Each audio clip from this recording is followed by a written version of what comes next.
In Cherokee, the word for road is Nanohi. Nanohi.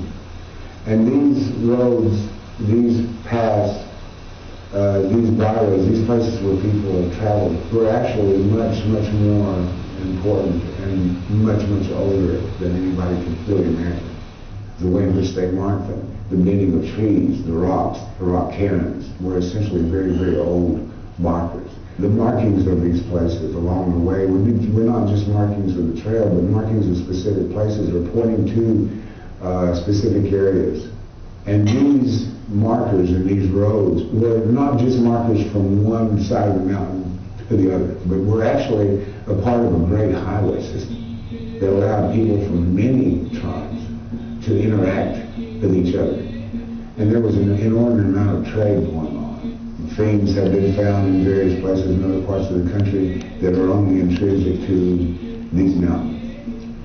Things are found here that are really from someplace else. We begin to realize then why the network of moving from one place to another became so important. In our stories, our elders, our grandfathers would tell us that we knew the names of every plant that grew in these mountains, from Georgia to West Virginia. We knew the names of every plant. We knew what they could be used for, what they couldn't be used for. It was information, it was knowledge that been garnered over thousands of years. And this region, the Southern Appalachian region, has been known as having the most intense biodiversity of any area on the North American continent. There were other time periods when there may have been great cultural complexes that were all interconnected. Well, as those cultural structures were replaced or changed, and one thing that didn't change, one thing that was more important, was where you're at on the face of the earth doesn't change. And so those things were passed down from those days. The word for our home, the Gwen-Asani, and all Cherokees know that to be my home. That word, the Gwen-Asani, actually means from where I began. So there's a geographical marker in there. And so in your movements towards the day and stuff, you have that marker all the time, the Gwen-Asani, and we would reference that way, the place that I started from. We didn't have just 4 cardinal directions, we had 7. We had the east, north, south, and west, but we also had straight up, straight down, and right here, where you're at. Because where you're at any given time is a direction.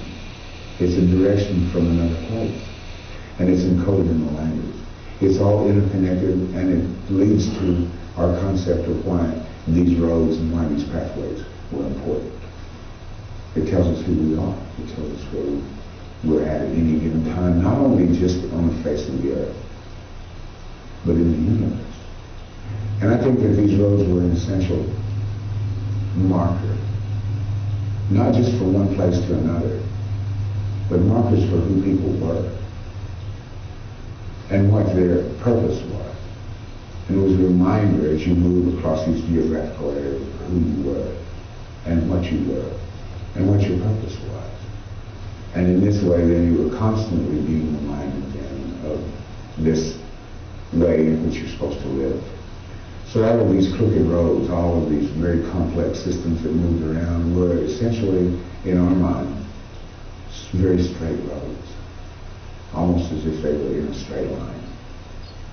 Because it took us from one thing to another, to another, to another.